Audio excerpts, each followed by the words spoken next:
اعوذ باللہ من الشیطان الرجیم بسم اللہ الرحمن الرحیم۔ اللہ تبارک و تعالیٰ کے نام سے شروع جو بڑا مہربان اور نہایت رحم کرنے والا ہے۔ طوفان نوح میں اللہ تبارک و تعالیٰ نے ہر ایک اس انسان کو ہلاک و برباد کر دیا اور اس کے نام کو صفحہ ہستی سے مٹا دیا جس کسی نے بھی اللہ تبارک و تعالیٰ کی نافرمانی کی اور اللہ تبارک و تعالیٰ کی ذات کو چھوڑ کر کفر و شرک اور بت پرستی کے اندر مبتلا ہو گیا۔ دنیا کے اس عذاب کے اندر ان چند لوگوں کے علاوہ جو حضرت نوح علیہ السلام کی کشتی پر سوار تھے، اس روئے زمین پر کوئی چیز بھی باقی نہ بچی۔ اس وقت اس روئے زمین پر ہر طرف پانی ہی پانی اور اس پانی پر صرف ایک کشتی تیر رہی تھی جو حضرت نوح علیہ السلام کی کشتی تھی۔ اس کشتی کے اوپر وہ لوگ سوار تھے جو اللہ تبارک و تعالیٰ کی وحدانیت پر ایمان لے آئے۔ یار دوستو، اس طرح طوفان نوح کے بعد اللہ تبارک و تعالیٰ نے اس روئے زمین پر نسل انسانی کی ابتدا ان چند افراد سے کی جو کشتی پر سوار تھے اور اللہ تبارک و تعالیٰ کے عذاب سے بچ گئے تھے۔ پیار دوستو، اس کے بعد اللہ تبارک و تعالیٰ نے حضرت نوح علیہ السلام کے بیٹے سام کی چوتھی نسل سے ایک شخص کو پیدا کیا جس کا نام عاد تھا، اور یہ وہی شخص تھا کہ جس کی نسل سے اللہ تبارک و تعالیٰ نے قوم جبارین کو پیدا فرمایا۔ پیار دوستو، قوم جبارین دنیا کی وہ واحد قوم تھی کہ جس کے بارے میں خود اللہ تبارک و تعالیٰ نے ارشاد فرمایا، جیسا کہ اللہ تبارک و تعالیٰ قرآن پاک کی سورہ فجر کی آیت نمبر 8 کے اندر ارشاد فرماتا ہے، ان کے جیسی کوئی اور قوم اور ملکوں میں پیدا ہی نہیں کی گئی۔ پیارے دوستو، آج کی اس ویڈیو میں ہم آپ کو بتائیں گے کہ طوفان نوح کے بعد پوری دنیا پر حکومت اور راج کرنے والی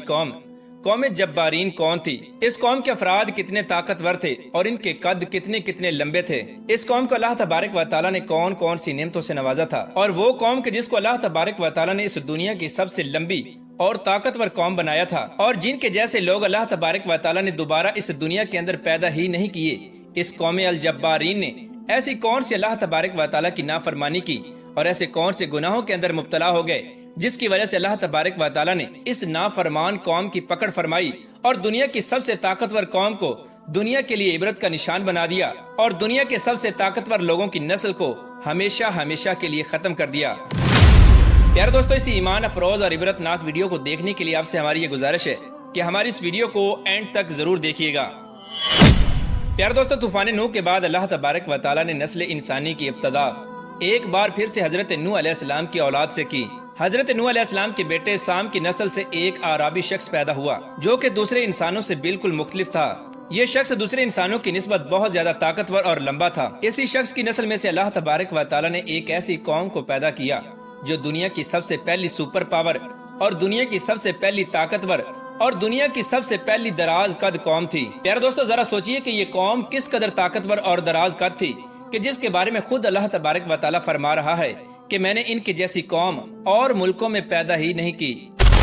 یہ قوم ارم نامی بستی کے اندر آباد تھی اور اس قوم کو اللہ تبارک و تعالیٰ نے ایسے فن سے نوازا تھا کہ یہ قوم بڑے بڑے پہاڑوں اور پتھروں کو تراش کر ان کے اندر خوبصورت محلات بنایا کرتے تھے اور انہی محلات کے اندر اپنی زندگی گزارا کرتے تھے، جیسا کہ اللہ تبارک و تعالیٰ قرآن پاک میں ارشاد فرماتا ہے، ارم ذات العماد اور بلند ستونوں والے۔ یار دوستو، اس دور کے اندر ارم ایک ایسا خوبصورت شہر تھا کہ جس کے اندر اللہ تبارک و تعالیٰ نے ہر طرح کی خوبصورتی اور ہر طرح کی نعمت رکھی تھی۔ ہر طرف سرسبز و شاداب باغات اور طرح طرح کے بے شمار پھل اور اناج موجود تھے۔ اس طرح اللہ تبارک و تعالیٰ نے اس قوم کو بے پناہ طاقت کے ساتھ ساتھ ہر طرح کی نعمت سے نوازا تھا۔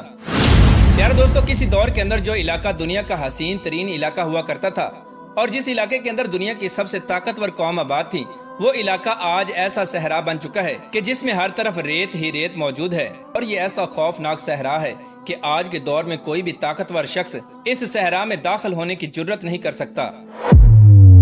پیارے دوستو، قوم جبارین کے قد 40 ہاتھ لمبے تھے اور ان کی اوسط عمر 1000 سال کی تھی۔ اس قوم پر اللہ تبارک و تعالیٰ کا یہ خاص کرم تھا کہ اس قوم کو کبھی کوئی بیماری نہ لگتی اور نہ ہی ان کے سر میں درد ہوتا اور نہ ہی یہ کبھی بوڑھے ہوتے، یہاں تک کہ ان کی نظر بھی کمزور نہ ہوتی۔ یہ لوگ 1000 سال کی عمر جوانی اور تندرستی میں گزارتے۔ یہ لوگ اتنے طاقتور تھے کہ ان کی عورتیں ایک ہی مرتبہ میں حاملہ ہو جاتی،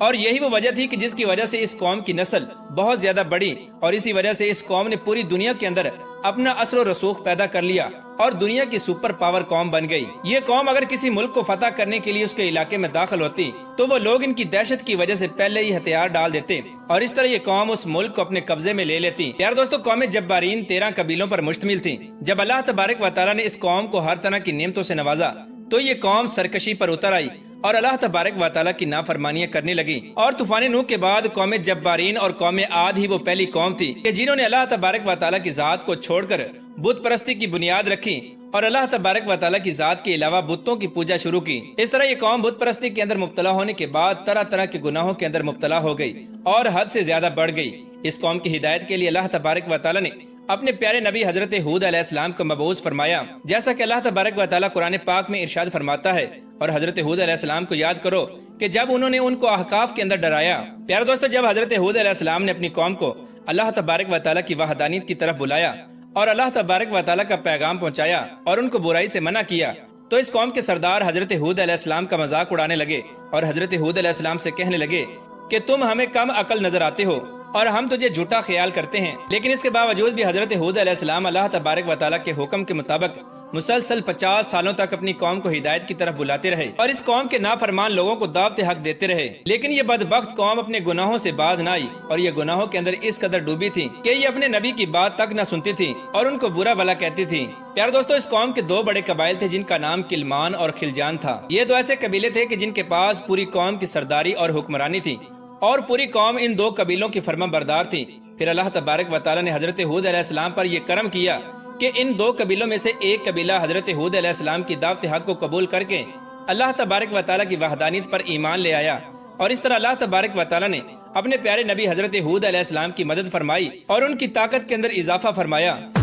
حضرت ہود علیہ السلام نے جب ان بڑے قبائل کو دعوت حق دی تو قبیلہ خلجان اللہ تبارک و تعالیٰ کی وحدانیت پر ایمان لے آیا، لیکن قبیلہ کلمان نے دعوت حق قبول کرنے سے انکار کر دیا اور اسی طرح اپنے کفر و شرک پر اڑا رہا۔ اس طرح قبیلہ خلجان کے ایمان لانے کی وجہ سے جو لوگ حضرت ہود علیہ السلام کی جان کے دشمن تھے وہ حضرت ہود علیہ السلام سے دور ہو گئے۔ پیارا دوستو، ان 12 قبائل میں سے ایک قبیلے کے علاوہ کوئی ایسا قبیلہ نہ تھا کہ جس نے حضرت ہود علیہ السلام کی دعوت حق پر لبیک کہا ہو اور اللہ تبارک و تعالیٰ کی وحدانیت پر ایمان لے کر آیا ہو، بلکہ باقی تمام قبیلے حضرت ہود علیہ السلام کا مذاق اڑاتے اور ان کو برا بھلا کہتے، یہاں تک کہ ان کو قتل کرنے کی دھمکیاں دیتے۔ پیارے دوستو، جب حضرت ہود علیہ السلام کے بار بار دعوت حق دینے کے باوجود یہ قوم بت پرستی، زناکاری اور طرح طرح کی برائیوں سے باز نہ آئی، تو اس وقت حضرت ہود علیہ السلام نے اللہ تبارک و تعالیٰ کی بارگاہ میں دعا کی کہ یا رب العالمین، اس قوم پر اپنا دردناک عذاب نازل فرما۔ تو اللہ تبارک و تعالیٰ نے اپنے پیارے نبی حضرت ہود علیہ السلام کی دعا کو قبول کرتے ہوئے اس قوم پر اپنے عذاب کی ابتدا کر دی۔ چنانچہ اللہ تبارک و تعالیٰ نے بارش برسانے والے فرشتوں کو حکم دیا کہ وہ اس روئے زمین پر بارش نہ برسائیں، اور چشموں کو چلانے والے فرشتوں کو حکم دیا کہ اس روئے زمین کے سارے چشموں کو خشک کر دیا جائے۔ چنانچہ اس کے بعد اللہ تبارک و تعالیٰ کے حکم کے مطابق دیکھتے ہی دیکھتے وہ علاقہ جو کل تک سر سبز و شاداب تھا اور جس علاقے میں ہر طرف خوبصورت باغات تھے وہ خشک ہونے لگا، اور اس قدر خشک ہو گیا کہ اس قوم کے پاس کھانے پینے کے لیے کچھ نہ تھا اور ان کے مویشی بھوک اور پیاس کی وجہ سے مرنے لگے اور اس قوم کے لوگ پانی کے لیے ترسنے لگے۔ اس طرح اللہ تبارک و تعالیٰ نے اس قوم پر اپنا پہلا عذاب نازل فرمایا اور پوری قوم خشک سالی کا شکار ہو گئی، اور اس عذاب کا سلسلہ مسلسل 3 سالوں تک جاری رہا۔ جب اس قوم کی حالت اس قحط سالی کی وجہ سے غیر ہو گئی تو حضرت ہود علیہ السلام سے اپنی قوم کی یہ حالت دیکھ کی نہ جاتی تھی۔ اس وقت حضرت ہود علیہ السلام نے ایک بار پھر اپنی قوم کو سمجھانے کی کوشش کی کہ اب بھی وقت ہے کہ اللہ تبارک و تعالیٰ کی وحدانیت پر ایمان لے آؤ۔ اللہ تبارک و تعالیٰ پھر سے تمہاری رونقوں کو آباد کر دے گا اور تمہیں وسیع رزق عطا فرمائے گا۔ حضرت ہود علیہ السلام اپنی قوم سے کہنے لگے کہ اے میری قوم کے لوگوں، اپنے پالنے والے سے بخشش مانگو، بے شک اللہ تبارک و تعالیٰ تمہاری توبہ قبول کرے گا اور تمہارے لیے آسمان سے موسلادھار بارش برسائے گا۔ لیکن اللہ تبارک و تعالیٰ کے اس عذاب کو دیکھنے کے باوجود یہ قوم اللہ تبارک و تعالیٰ کی وحدانیت پر ایمان نہ لائی اور اسی طرح اپنے کفر و شرک پر ڈٹی رہی۔ اس قوم کے بدبخت لوگ حضرت ہود علیہ السلام سے کہنے لگے کہ تم ہمارے پاس کون سی دلیل لے کر آئے ہو اور ہم تمہارے کہنے کی وجہ سے اپنے باپ دادا کا دین کیسے چھوڑ دیں؟ بلکہ ہم یہ سمجھتے ہیں کہ تم مجنون ہو اور ہمارے خداؤں میں سے کسی خدا نے تمہیں دیوانہ کر دیا ہے۔ چنانچہ اس طرح حضرت ہود علیہ السلام بار بار اپنی قوم کو دعوت حق دیتے اور اللہ تبارک و تعالیٰ کی وحدانیت کی طرف بلاتے، لیکن یہ قوم بار بار حضرت ہود علیہ السلام کو جھٹلاتی اور ان کا مذاق اڑاتی اور ان کو معاذ اللہ پاگل اور مجنون کہتی۔ جب یہ قوم اللہ تبارک و تعالیٰ کے اس عذاب سے تنگ آ گئی تو اس قوم کے دانشور لوگ ایک جگہ پر اکٹھے ہوئے اور اس عذاب سے چھٹکارا حاصل کرنے کی تدبیریں نکالنے لگے۔ پیارے دوستو، پہلی قوموں کے اندر یہ بات مشہور تھی کہ جب کسی بھی قوم پر قحط سالی یا اللہ تبارک و تعالیٰ کا کوئی عذاب نازل ہوتا تو وہ قوم اللہ تبارک و تعالیٰ کے گھر خانہ کعبہ کے اندر جا کر دعا کرتی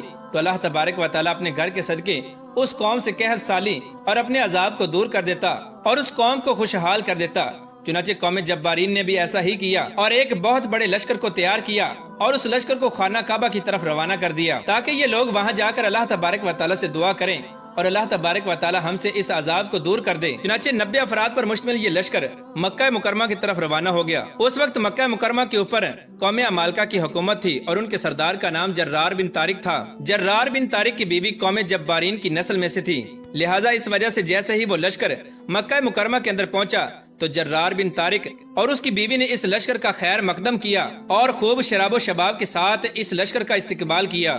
امام طبری رحمۃ اللہ تعالی علیہ بیان فرماتے ہیں کہ قوم جبارین کا یہ لشکر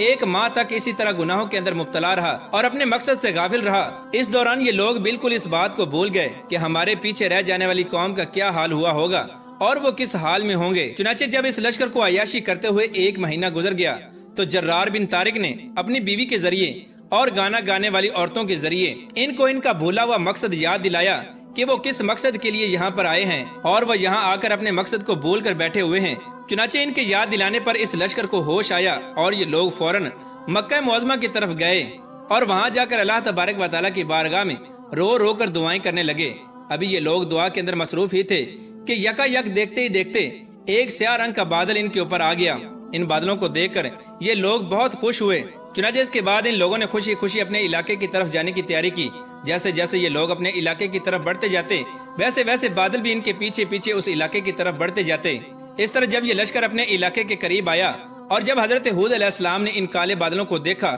تو حضرت ہود علیہ السلام فوراً سمجھ گئے کہ یہ بادل بارش لے کر نہیں بلکہ اللہ تبارک و تعالیٰ کا دردناک عذاب لے کر آ رہے ہیں۔ چنانچہ جن بادلوں کو دیکھ کر یہ لوگ خوش ہو رہے تھے اور بارش سمجھ رہے تھے، در حقیقت وہ بادل اللہ تبارک و تعالیٰ کا دردناک عذاب تھا جو ان پر نازل ہونے والا تھا۔ چنانچہ جب حضرت ہود علیہ السلام نے اللہ تبارک و تعالیٰ کے عذاب کو دیکھ لیا تو حضرت ہود علیہ السلام نے ایک مرتبہ پھر اپنی قوم کو سمجھانے کی کوشش کی کہ اب بھی وقت ہے، تم لوگ اللہ تبارک و تعالیٰ کی وحدانیت پر ایمان لے آؤ اور اپنے گناہوں سے توبہ کر لو، وگرنہ اللہ تبارک و تعالیٰ کا دردناک عذاب تمہارا منتظر ہے اور ان قریب تم لوگ ہلاک کر دیے جاؤ گے۔ لیکن حضرت ہود علیہ السلام کی واضح نصیحت کا اس بدبخت قوم پر کوئی اثر نہ ہوا اور وہ اسی طرح حضرت ہود علیہ السلام کو جھٹلاتے رہے اور اپنے کفر و شرک پر ڈٹے رہے۔ چنانچہ حضرت ہود علیہ السلام کی یہ بات سننے کے باوجود اور اس عذاب کو دیکھنے کے باوجود بھی یہ قوم اپنی سرکشی سے باز نہ آئی اور اسی طرح حضرت ہود علیہ السلام کو جھٹلاتی رہی۔ آخری بار سمجھانے کے باوجود بھی جب یہ قوم راہ حق پر نہ آئی تو اللہ تبارک و تعالیٰ نے حضرت ہود علیہ السلام کو اس علاقے سے ہجرت کرنے کا حکم دیا۔ چنانچہ حضرت ہود علیہ السلام مومنین کو لے کر اس علاقے سے ہجرت کر گئے۔ چنانچہ جیسے ہی حضرت ہود علیہ السلام نے مومنین کے ساتھ اس علاقے سے باہر قدم رکھا تو وہ بادل مزید سیاہ ہوتے گئے اور دیکھتے ہی دیکھتے دردناک طوفان شروع ہو گیا۔ اس بادلوں کے اندر اللہ تبارک و تعالیٰ کی طرف سے بھیجی ہوئی اس قدر دردناک ہوا تھی کہ جس نے اس قوم کے لوگوں کو چیونٹیوں کی طرح اٹھا اٹھا کر پٹکنا شروع کر دیا۔ اور قوم جبارین کے وہ لوگ جو دنیا کی سب سے طاقتور قوم تھی، اس قوم کے لوگ تنکوں کی طرح ہواؤں کے اندر اڑ رہے تھے اور اس طرح اس دردناک عذاب کے اندر قوم جبارین کے بدبخت لوگ مرنا شروع ہو گئے۔ اللہ تبارک و تعالیٰ کا یہ دردناک عذاب 7 راتوں اور 8 دن تک مسلسل جاری رہا۔ اس عذاب نے قوم جبارین کی بڑی بڑی عمارتوں اور محلات کو تباہ و برباد کر دیا اور اس قوم کے تمام تر نافرمان لوگ اس عذاب کے اندر ہلاک ہو گئے اور دنیا کی سب سے طاقتور قوم کے شہر ارم کو اللہ تبارک و تعالیٰ نے نیست و نابود کر دیا اور ایک صحرا کے اندر تبدیل کر دیا جو آج بھی دنیا کے لیے عبرت کا نشان بنا ہوا ہے۔